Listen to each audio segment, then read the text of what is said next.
Paper cuts sting, but betrayal leaves a scar that never fades. When Blake signed those divorce papers, he thought he was cutting loose dead weight to climb the corporate ladder. He thought his quiet, devoted wife was nothing more than a barrier to his success. He laughed in her face. He mocked her silence. But he forgot one crucial rule of power. Never underestimate the person who knows your darkest secrets. Blake was about to learn that the woman he threw away wasn't just a housewife. She was the only thing protecting him from the sharks. And the biggest shark of all? He just opened her car door. The fluorescent lights of the conference room in downtown Seattle hummed with an irritating buzz, a sound that seemed to drill directly into Audrey's temples. It was a cold, sterile room. Mahogany tables that had seen too many arguments, leather chairs that squeaked with every shift of weight, and a view of the rainy city that looked as weeping and grey as she felt inside. Audrey sat with her hands folded in her lap, her knuckles white. She wore a simple beige cardigan and jeans that had seen better days. She looked small, almost invisible, against the backdrop of the high-powered legal setting. Across the table sat Blake. He looked impeccable. His navy blue bespoke suit was tailored to within an inch of its life, hugging his shoulders in a way that screamed, "New money!" He checked his watch, a Rolex Submariner he'd bought 2 weeks ago, using their joint savings account, just before freezing it, and sighed loudly. "Are we done yet?" Blake asked, not looking at Audrey, but at her lawyer, a tired-looking man named Mr. Henderson, who seemed out of his depth. "I have a lunch reservation at Le Caviste in 40 minutes. Chloe hates waiting." Audrey flinched at the name. Chloe, his personal assistant, the woman who was 22, fresh out of college, and currently the reason Audrey was losing her home of 10 years. "We just need to finalize the alimony agreement, Mr. Miller," Mr. Henderson said softly, pushing a stack of papers forward. "Audrey supported you through 7 years of medical school and the launch of your tech startup. The initial offer of $500 a month is, frankly, it's insulting." Blake let out a sharp, barking laugh. He leaned back, lacing his fingers behind his head. The arrogance radiated off him like heat from a furnace. "Insulting? You want to talk about insulting?" Blake's eyes finally snapped to Audrey. They were cold, devoid of the warmth they used to hold when they were struggling students eating instant noodles in a studio apartment. Insulting is coming home to a woman who has zero ambition. Insulting is having a partner who wears thrift store clothes to my company galas. I'm the CEO of Nexus Stream, Audrey. We just closed a Series B funding round. I'm evolving. You? He looked her up and down with a sneer. You're stagnant. "I worked 2 jobs so you could code at night," Audrey whispered. Her voice was shaky, but her eyes were dry. She had run out of tears 3 days ago. "I paid for the servers. I paid for the patent filings. And you'll be compensated," Blake waved a hand dismissively. $500 a month. Take it or leave it. If you drag this out to trial, my lawyers, who cost more per hour than you made in a year at that diner, will bury you in paperwork until you're homeless. Do you really want to fight me, Audrey? Look at you. You're pathetic." Mr. Henderson cleared his throat nervously. "Mr. Miller, please watch your tone." "I'll watch my tone when she signs the papers," Blake snapped. He leaned forward, his voice dropping to a cruel whisper. "Face it, Audrey. You were a placeholder. You were the starter wife. You helped me get off the ground, sure, but a rocket drops its boosters once it reaches orbit. You're just debris." The silence that followed was deafening. Audrey looked at the man she had vowed to love forever. She remembered nursing him through the flu when he was hallucinating with fever. She remembered holding him when his father died. She remembered selling her grandmother's jewelry, a vintage sapphire ring, to keep his company afloat during the 08 crash.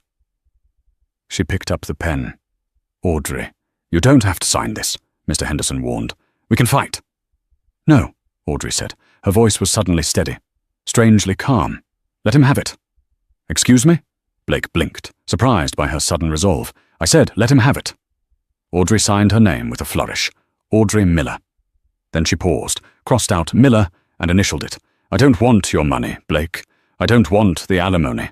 I don't want the house. I don't want the shares in Nexus Stream." Blake's eyebrows shot up. A smug grin spread across his face. Finally. A moment of clarity. "You realize you can't win." "I realize," Audrey said, standing up and smoothing down her cardigan, "that keeping any part of you would just poison the rest of my life. I want a clean break. Total severance." Blake grabbed the papers before she could change her mind. He flipped through them, checking the signature, his greed practically drooling onto the page. "Done. Smart choice, Audrey. Maybe you're not as stupid as you look." He stood up, buttoning his jacket. He looked like a man who had just won the lottery without buying a ticket. He felt invincible. He had the company, the money, the young mistress, and now total freedom from the woman who knew him when he was a nobody. "Well," Blake said, checking his reflection in the darkened window, "I'd say good luck, but we both know luck is for people who prepare. Enjoy your... whatever it is you do. Knitting?" He grabbed his leather briefcase and marched towards the door. He didn't look back. If he had, he might have noticed that Audrey wasn't crying. She was staring at his back with an expression that wasn't defeat. It was pity. And perhaps a hint of anticipation. The walk to the parking lot felt like a funeral procession, but only for one of them. Blake strutted out of the building, the glass doors of the legal firm swinging wide as if bowing to his presence. The Seattle rain had turned into a drizzle, misting the pavement. Audrey followed a minute later, clutching a plastic bag containing the few personal items Blake had allowed her to take from his car, an old scarf, a book of poetry, and a framed photo of her parents. Blake was standing by his car, a bright red Porsche 911 aimed aggressively at the exit. He was on the phone, his voice loud enough for the entire parking lot to hear. "Yeah, babe, it's done. Signed, sealed, delivered," he laughed, leaning against the hood. "Zero alimony. Can you believe it? She just rolled over. Yeah, I'll pick up the champagne. Bollinger, obviously." He spotted Audrey walking towards the bus stop at the edge of the lot. A cruel impulse seized him. He wasn't content with winning. He needed to crush. "Hold on, Chloe," Blake said into the phone, lowering it but not hanging up. "Hey, Audrey." Audrey stopped. She didn't turn around. Her shoulders tensed. Blake jogged over to her, his Italian leather shoes clicking on the wet asphalt. "I just wanted to offer you a ride," he said, his voice dripping with faux sympathy. "To the bus stop, I mean. It's raining. I wouldn't want you to catch a cold and die before you spend that. Oh, wait. You didn't take any money." He laughed again, a sharp, ugly sound. "Seriously, Audrey, what are you going to do? Go back to waiting tables? You're 32. That's ancient in the service industry. Maybe I can ask the janitor at Nexus if they need help. You were always good at cleaning up my messes." Audrey finally turned. The mist clung to her hair, making it curl slightly. Her eyes were piercingly blue, a color Blake used to say reminded him of the ocean. Now they looked like ice. "You're right, Blake," she said softly. "I did clean up your messes. For 10 years. But you seem to forget something." "And what's that?" he sneered. "I didn't just clean them," she said. "I buried them, and I know exactly where the bodies are." Blake's smile faltered for a fraction of a second, but his ego bulldozed over the doubt. "Is that a threat? Please, you're a nobody. You're a ghost, Audrey. You don't exist in my world." "Your world?" Audrey tilted her head. "Your world is built on sand, Blake, and the tide is coming in. You're delusional," Blake spat, turning back to his Porsche. "Have a nice life. Try not to starve." He reached for his door handle. Crunch. The sound of tires on gravel was slow, heavy, and deliberate. It wasn't the sound of a taxi or a beat-up sedan. It was the deep, purring rumble of a V12 engine. Blake froze. As a car guy, he knew that sound. That was the sound of money. Real money. Not tech startup Series B money. This was I own the bank money. He turned. Gliding into the parking lot, parting the mist like a ship through water, was a car that made his Porsche look like a child's toy. It was a Rolls-Royce Phantom extended wheelbase, painted in a deep, lustrous midnight sapphire that looked almost black until the light hit it. The chrome grille gleamed like the gates of heaven. Blake's jaw went slack. There were maybe 3 cars like this in the entire state. "Who the hell?"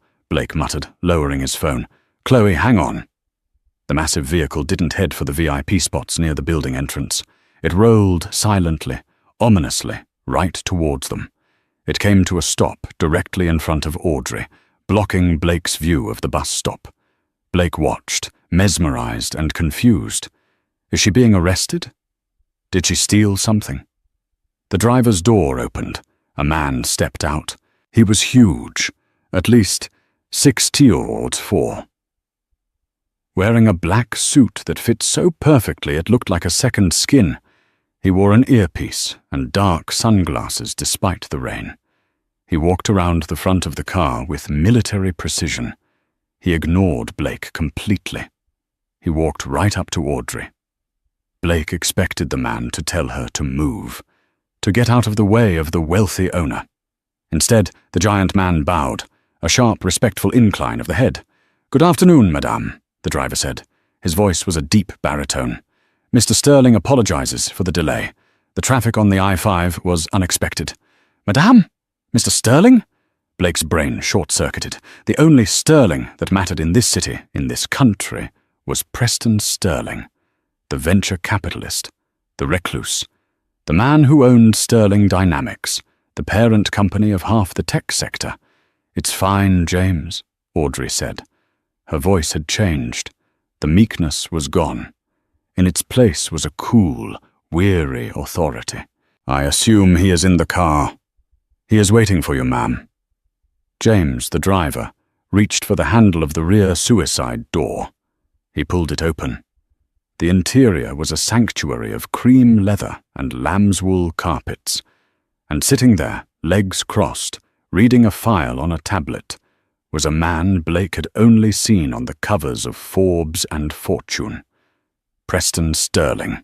He was older, perhaps in his late 40s, with silver fox hair and a jawline that could cut glass. He wore a charcoal 3-piece suit that cost more than Blake's car. As the door opened, Preston looked up. He didn't look at Blake. He looked at Audrey. And he smiled. A genuine, warm smile that reached his eyes. "Audrey," Preston said. His voice was smooth, commanding, and familiar. "You look tired." "It's been a long decade, Preston," Audrey replied, stepping towards the car. Blake felt like he couldn't breathe.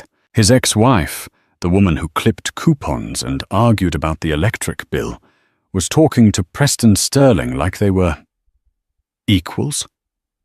No, like they were family. "Wait!" Blake yelled, his voice cracking.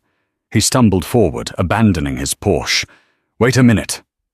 James, the driver, stepped in front of Blake.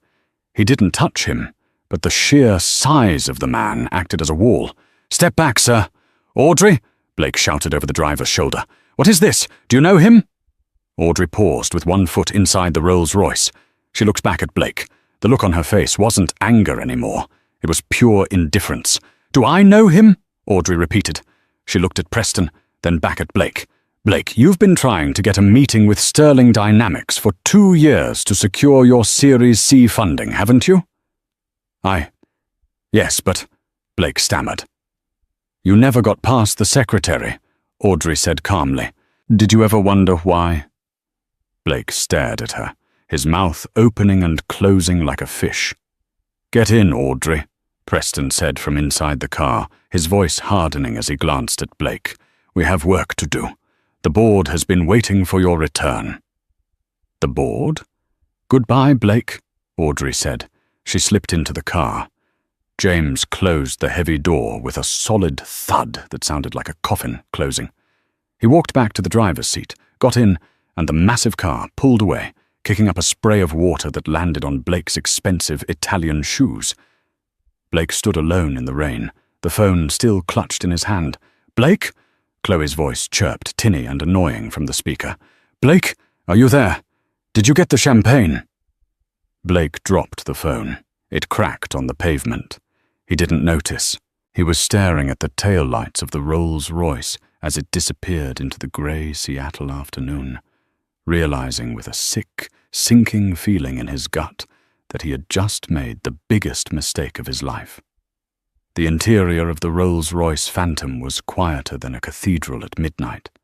The outside world, the rain, the pathetic figure of Blake receding in the rearview mirror, the noise of Seattle traffic, were sealed away behind double-glazed acoustic glass. Audrey sank into the deep lamb's wool mats, her body trembling slightly now that the adrenaline was fading. She didn't cry. She felt an overwhelming, exhausting sense of relief, mixed with a lingering sadness for the decade she had just buried. Preston Sterling didn't speak for the first 5 minutes. He knew her better than almost anyone. He knew that right now she didn't need platitudes. She needed the space to breathe air that wasn't contaminated by Blake's narcissism. He reached into a chilled compartment and pulled out a bottle of sparkling water. Not champagne, not yet, and poured it into a crystal glass. He handed it to her silently. "Thank you, Uncle Preston," she whispered, taking the glass with both hands. If Blake had heard that title, he might have genuinely fainted. Preston Sterling wasn't her lover. He was her godfather, the executor of her father's estate, and the man who had guarded her inheritance since she was 18. "Did he sign the full release?" Preston asked, his voice low and modulated.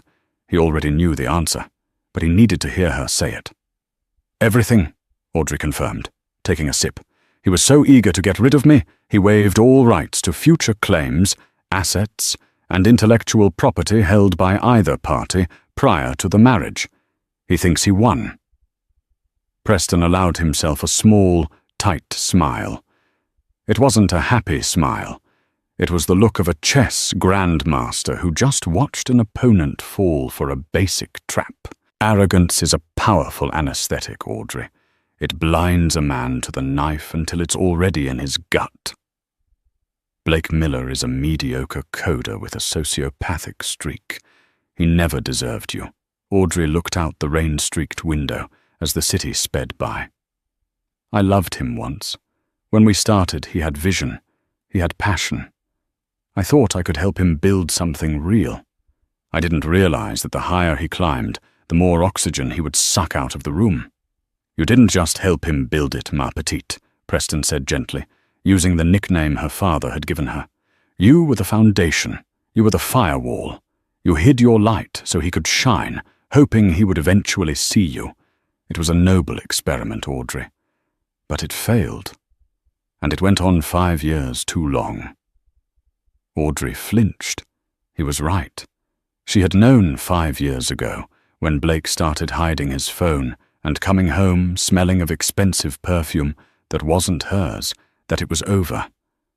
But she had stayed, out of loyalty, out of habit, out of a desperate hope that the sweet boy she met in the university library was still in there somewhere. "The paperwork is already filed," Preston said, shifting gears back to business. It was his way of comforting her. "As of the moment you signed that divorce decree, Audrey Miller ceased to exist legally. Your passport, your accounts, your board seats, they are all reverted to Audrey St. James." Audrey St. James. Hearing her real name sent a shiver down her spine. It felt like putting on an old, perfectly tailored coat she hadn't worn since winter. The St. James family was old money, railroad money, steel money, and eventually foundational Silicon Valley money. Her father, Arthur St. James, had been a titan. When he died tragically in a plane crash when Audrey was 20, he left her a controlling interest in a global conglomerate that made Blake's startup look like a lemonade stand. But Audrey had been terrified of the responsibility. Broken by grief, she ran away from her legacy. She enrolled in a state university under her mother's maiden name, seeking anonymity. She wanted to be loved for herself, not her trust fund. She found Blake, and for 10 years she played the role of the supportive, struggling wife, hiding her billions while Blake condescended to her over a $500 electric bill. She used her knowledge and her connections in secret, smoothing the path for him, making anonymous injections of capital when Nexus Stream was about to fold, all while letting him believe he was a self-made genius. "Is the board truly waiting?" Audrey asked, turning from the window. "They have been convened since 9 o'clock this morning," Preston said, checking his platinum Patek Philippe watch. "The prodigal chairwoman returns. There are significant issues that require the St. James touch, issues that my team at Sterling Dynamics have been holding back until you were free." "And Blake?" Preston's eyes hardened. "Blake is about to discover that gravity is a very harsh mistress." Blake drove the Porsche 911 much too fast on the slick roads back to the Nexus Stream offices in Bellevue. The adrenaline of the divorce was rapidly souring into a cocktail of confusion and rage. He had tried calling Chloe 3 times. She hadn't picked up. That annoyed him. She was supposed to be available to him 24/7. That's what he paid her for, both as an assistant and as a girlfriend. But more pressing was the image burned into his retinas. Audrey, his frumpy Audrey, stepping into Preston Sterling's car. Why? How? It didn't make sense. Had she been having an affair? The thought was laughable. Audrey was too boring to have an affair. Yet Sterling's words echoed in his head. "You never got past the secretary. Did you ever wonder why?" By the time Blake squealed his tires into his reserved parking spot at Nexus Stream HQ, a sleek glass and steel mid-rise that cost too much in rent, he was fuming. He needed to reassert control. He needed to walk into his kingdom and feel like the king again. He burst through the lobby doors. The receptionist, a young guy named Gary, jumped. "Mr. Miller, welcome back. Congratulations on the legal proceedings," Gary stammered. "Cut the crap, Gary. Where is Vikram?" Blake barked, heading straight for the elevators. "He's in the server room, sir. There's a situation." Blake froze, his finger hovering over the penthouse floor button. "What kind of situation?" "Everything is red, sir. The dashboards. They've been flashing red for an hour." A cold knot formed in Blake's stomach. He slammed his hand on the basement button instead. The server room of Nexus Stream was usually a cold, humming sanctuary of blue lights and the comforting whir of fans keeping millions of dollars of data cool. Today, it was chaotic. Alarms were chirping. Not loud sirens, but insistent, urgent digital bleats that signaled critical failures. Vikram Singh, Blake's COO and oldest friend besides Audrey, was hunched over a terminal, sweating through his dress shirt. 3 junior engineers were running around with laptops, looking terrified. "Vic, what the hell is going on?" Blake demanded, striding into the room. "I step out for 2 hours to sign papers, and the place falls apart." Vikram spun around. His face was pale. "Blake, thank God, we have a massive breach. Or a failure, we don't know which." "Explain it to me in English," Blake snapped. "At approximately 10:45 a.m., our primary data pipes to the East Coast servers shut down," Vikram said, pointing to a massive screen covered in red error messages. "Then our secure client portals locked up. We're getting thousands of support tickets every minute. Major clients, Chase, Boeing, T-Mobile. They can't access their analytics dashboards." "Well, fix it! Reroute the traffic!" "We can't," Vikram's voice cracked. "We tried to access the back-end routing protocols. We're locked out. The admin credentials aren't working." "What do you mean they aren't working? My credentials?" "Yours, mine, the emergency route access, all of them denied." "Let's be clear," Vikram said, trying to keep the panic out of his voice. "The system wasn't hacked from the outside. Someone with master-level clearance changed the encryption keys from the inside about an hour ago. Blake stared at the screen. An hour ago, he had looked at Audrey and told her she was debris. An hour ago, she had signed the papers. An hour ago, she had said, "I didn't just clean your messes. I buried them." A terrible, impossible realization began to claw its way up Blake's throat. "Vikram," Blake said, his voice strangely hollow. "Who set up the original server architecture? Back in the garage days?" Vikram frowned, confused by the question during a crisis. "You did?" "Well, mostly. You did the front end, the user interface, the back end. I guess you handled that too? Or maybe—" Vikram trailed off. He was remembering those late nights 7 years ago. Blake would be passed out on the couch, exhausted. Vikram would come in the next morning, and the code would be fixed, optimized, secure. Blake always took credit, saying he got a second wind. "Audrey," Blake whispered. "What?" "Audrey," Blake shouted, grabbing Vikram by the shoulders. "Did Audrey ever have access to the root servers?" Vikram looked uncomfortable. "Well, yeah, in the beginning. She paid for the AWS instances with her credit card before we had funding. She had the master passwords because she set up the accounts. But you changed those years ago, right?" Blake felt the blood drain from his face. He hadn't changed them. He was too lazy. He just added his own layer on top. He always assumed Audrey was too technically illiterate to understand what she had access to. He thought she just paid the bills. "Oh my God," Blake breathed. "She didn't just pay the bills. She owned the house." "Blake, what are you talking about? We need the decryption key for the Shadow Zero protocol, or we are dead in the water by market close." "Shadow Zero? What is that?" Blake asked. Vikram stared at him. "You're kidding. It's the foundational security layer that protects our entire IP. You don't know the key?" Blake didn't know the key. He didn't even know the protocol existed. He had been too busy giving TED Talks and buying watches to understand the intricate machinery that kept his company alive. He realized then, standing in the flashing red light of his collapsing empire, that he hadn't been the pilot of the rocket ship. He had just been the hood ornament. His phone buzzed in his pocket. It was an email notification. Sender: the St. James Trust and Sterling Dynamics. Subject: Notice of immediate recall of assets and IP infringement.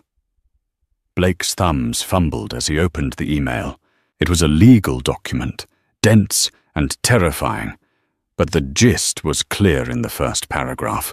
The proprietary code that Nexus Stream was built upon, the core algorithm Blake claimed to have invented, was flagged as the intellectual property of A. St. James, leased to Nexus Stream for a period of 10 years for a token sum of $1 per year.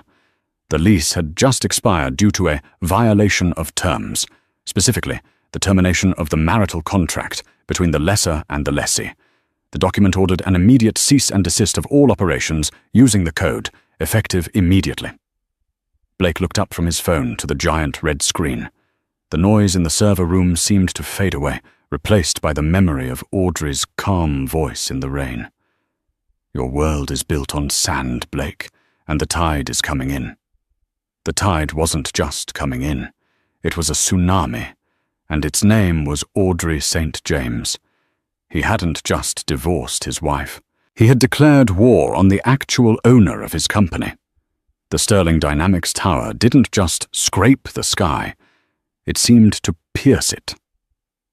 Standing 40 stories above the Seattle waterfront, the penthouse boardroom was a fortress of glass and mahogany, offering a panoramic view of the Puget Sound that only a handful of people would ever see. Audrey stepped out of the private elevator. The transformation had begun in the car, but it was completed in the executive suite's private dressing room. Gone were the frayed jeans and the beige cardigan that smelled of laundry detergent and submission. In their place, Audrey wore a suit of ivory crepe, tailored by a designer in Milan who didn't sell to the public. Her hair, usually pulled back in a messy bun, was now blown out in sleek, chestnut waves that framed her face like a halo. She wore no jewelry except for a single heavy platinum signet ring on her right hand, the crest of the St. James family. The double doors to the boardroom opened automatically. Around the massive oval table sat 12 of the most powerful people in the Pacific Northwest. There were senators, retired tech moguls, and banking titans. They were the board of the St. James Trust, a quiet governing body that managed assets totaling more than the GDP of several small countries. When Audrey entered, they didn't just look up. They stood. "Madame Chairwoman," a silver-haired woman at the far end said, bowing her head slightly. This was Evelyn Cross, the fierce former Attorney General who now handled the Trust's legal affairs. "Welcome home." Audrey walked to the head of the table. For 10 years, she had sat at a dinner table where her husband told her she chewed too loudly. She had sat in a passenger seat where he told her she didn't understand navigation. Now, she stood at the helm of an empire, and the silence in the room was one of absolute deference. "Thank you, Evelyn," Audrey said, taking her seat. Her voice was unrecognizable from the woman in the divorce lawyer's office. It was resonant, clear, and laced with steel. "Please sit." The board members took their seats. Preston Sterling sat to her right. "We have a full agenda," Preston noted, sliding a tablet toward her. "The acquisition of the biopharmaceutical plant in Zurich is pending your signature. The Oceanic Cleanup Initiative requires a budget review. But first," he paused, glancing at the other members, "there is the matter of the pet project, Nexus Stream." A ripple of amusement went through the room. To them, Nexus Stream, Blake's pride and joy, his unicorn startup, was nothing more than a rounding error, a science fair project that the heiress had funded out of pocket change to keep her husband happy. "The asset has been frozen," Audrey stated, her face expressionless. "The IP lease has been terminated. What is the current status of the fallout?" Evelyn Cross adjusted her glasses. "Predictable. The company's architecture is collapsing. Without the Shadow Zero kernel, which I might remind the board, Audrey wrote herself during her sophomore year at MIT, their encryption is dissolving. Their clients are panicking. The stock valuation, purely based on speculation, has dropped 60% in the last 2 hours. Blake Miller is currently trying to reach our legal department," a man in a pinstripe suit added. "He believes it's a glitch. He's threatening to sue." Audrey looked at the projection screen on the wall. It showed a live feed of the Nexus Stream lobby. It was chaos. Employees were pacing. Phones were ringing off the hook. "He doesn't know it was me," Audrey said softly. "He thinks I'm just a vindictive ex-wife who got lucky with a lawyer. He has no idea he's been living inside a St. James incubator for a decade." "Do we crush him?" Evelyn asked. It wasn't a malicious question. It was simply a business one. "We can file for immediate liquidation of his company to cover the breach of contract. We can seize his personal assets, the house, the cars, the accounts. He signed a personal guarantee on the Series B funding, which, unbeknownst to him, is held by us." Audrey looked at her hands. The hands that had scrubbed Blake's floors. The hands that had rubbed his back when he cried about his father. "No," Audrey said. The room went silent. Preston raised an eyebrow. "We don't just crush him," Audrey said, her eyes turning cold. "That's too easy. That makes him a victim. He'll spin a narrative that the big bad corporate world destroyed his genius." She stood up and walked to the window, looking down at the ant-sized cars on the street below. "I want him to know," she whispered. "I want him to understand exactly who he mocked. I want him to come here, to this building, and I want him to negotiate. I want him to realize that his genius was me." She turned back to the room. "Arrange a meeting," Audrey commanded.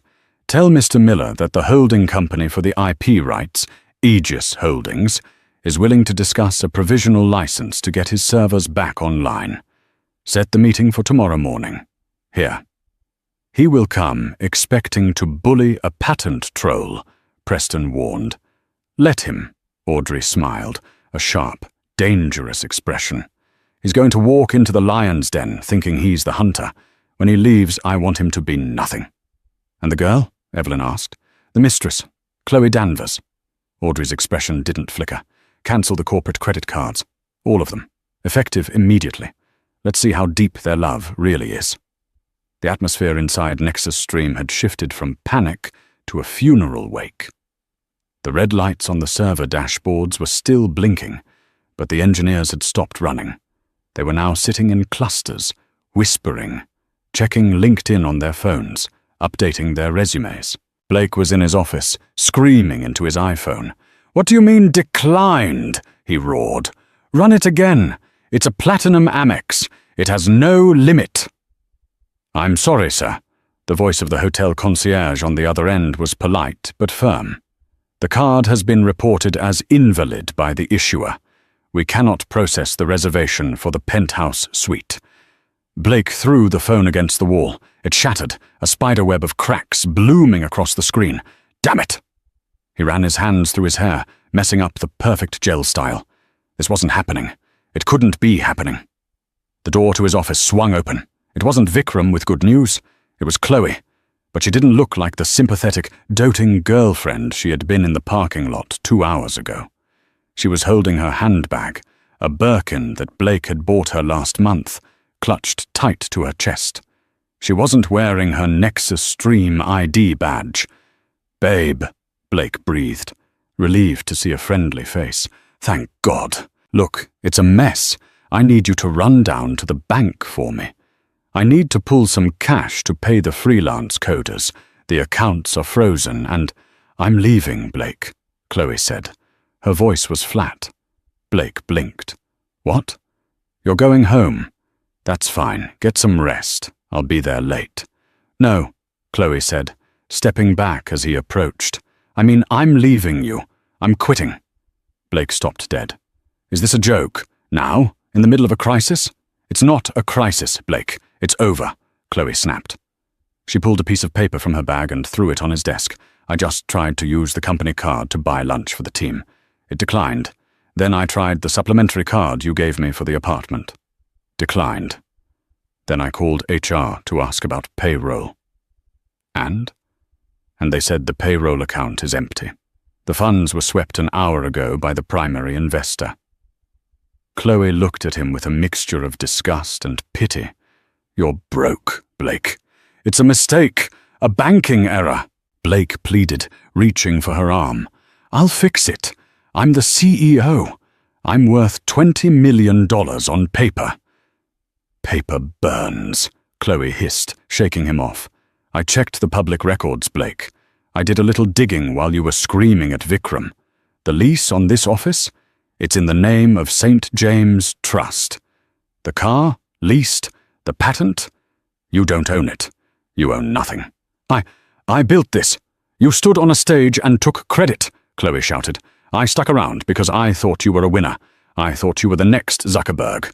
But you're just a fraud in a nice suit, and I'm not going down with the ship."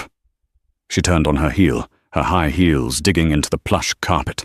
"Chloe, I left my wife for you," Blake screamed, his voice cracking with desperation. Chloe paused at the door. She looked back, her lip curling. "Yeah, you did. And that tells me exactly how much loyalty you have. Good luck, Blake. You're going to need it." She slammed the door. Blake stood alone in the silence of his office. The shattered phone on the floor buzzed. It was still working. Barely. He walked over and picked it up. A new email had arrived. Sender, Aegis Holdings, via Sterling Dynamics. Subject, urgent. Settlement conference. "Mr. Miller, we represent the owners of the IP Shadow Zero. We understand you are experiencing technical difficulties. We are willing to discuss a temporary reactivation of services pending a renegotiation of terms. Please present yourself at the Sterling Tower, Penthouse Suite, tomorrow at 9 a.m. Failure to appear will result in permanent deletion of all hosted data." Blake stared at the screen. Salvation. It wasn't a banking error. It was a supplier dispute. That he could handle. He was a master negotiator. He could charm anyone. He just needed to get in the room with these Aegis Holdings people. probably some faceless corporate drones, and dazzle them. He would offer them equity. He would promise them the moon, get the servers back on, and then figure out a way to screw them over later.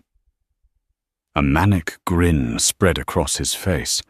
He wasn't dead yet. He smoothed his hair. He adjusted his tie. "You think you can squeeze me?" he muttered to the empty room. "I'm Blake Miller. I always win." He didn't know that the faceless corporate drone he was going to meet was the woman whose heart he had broken that morning. He didn't know that he wasn't walking into a negotiation. He was walking into an execution. The morning sun hit the glass facade of the Sterling Tower with a brilliance that blinded Blake as he stepped out of his taxi. He hadn't taken the Porsche. The repo men had shown up at his condo at 6 a.m., a humiliation he was still processing. He adjusted his suit jacket. It was wrinkled. He hadn't slept. The silence in his empty apartment, void of Chloe, void of furniture, void of validation, had been deafening. But as he looked up at the 40-story monolith of wealth before him, Blake forced a mask of confidence onto his face. "Game time," he whispered to himself. "Just a supplier dispute. I'll charm them. I'll promise them a 5% equity stake. They'll bite. Everyone bites." He walked into the lobby. It was a cathedral of marble and silent power.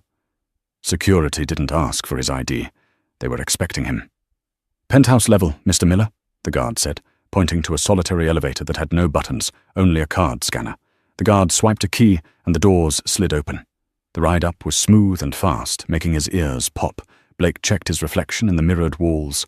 He looked tired, but he told himself he looked distinguished. He was the CEO of Nexus Stream. He was a visionary. The doors opened. Blake stepped into a reception area that smelled of white tea and money. A young assistant, impeccable in a grey suit, stood up. "Mr. Miller, they are waiting for you." "They?" Blake asked, straightening his tie. "Who is they?" "I was told I was meeting the representatives of Aegis Holdings." "You are," the assistant said, her face unreadable. She walked to the double mahogany doors at the end of the hall and pushed them open. Blake strode in, chest out, ready to dominate the room. The boardroom was vast. The view of Seattle was breathtaking, but Blake didn't look at it. He looked at the long oval table. It was empty, save for 3 people at the far end.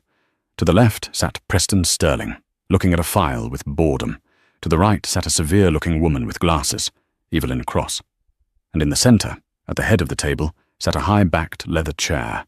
It was turned away from him, facing the window.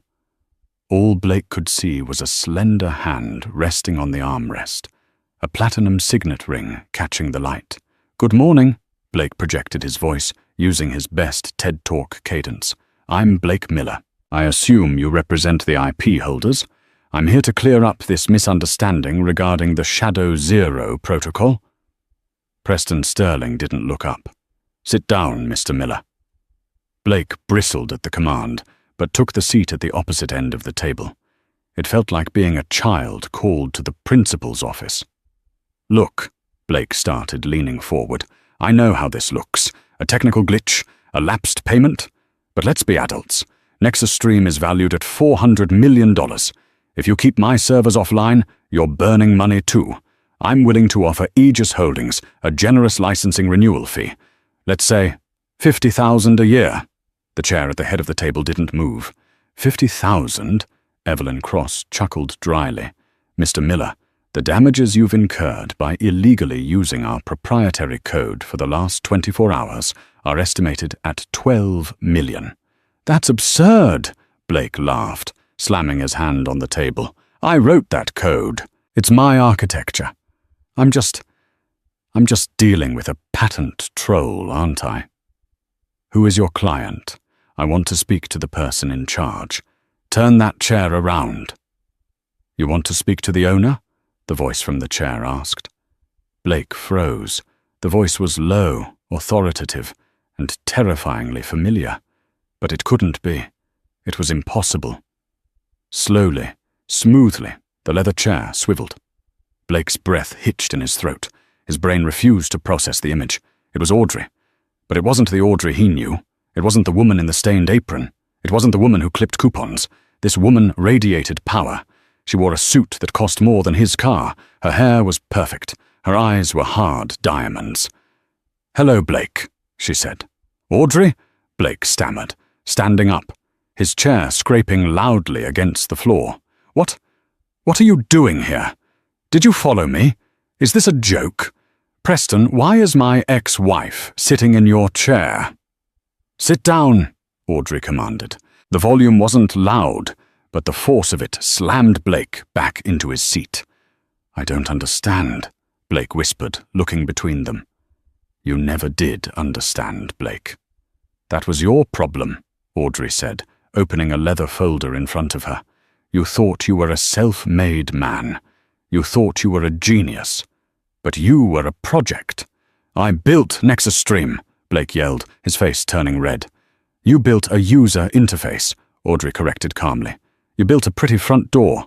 But the house, the foundation, the Shadow Zero algorithm that actually makes the compression work, I wrote that, junior year. While you were playing video games and talking about changing the world, I was coding the kernel." "Liar," Blake spat. "Evelyn?" Audrey nodded to the lawyer.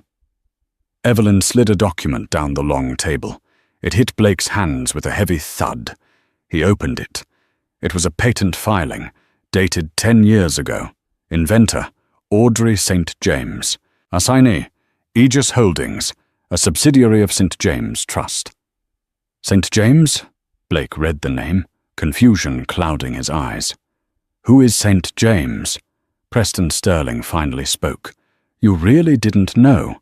You lived with her for a decade and never asked about her mother's maiden name?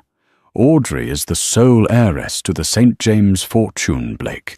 She is the majority shareholder of Sterling Dynamics. She owns the bank your company loans are with. She owns the building your office is in. And as of yesterday, she owns the code you stole." The room spun.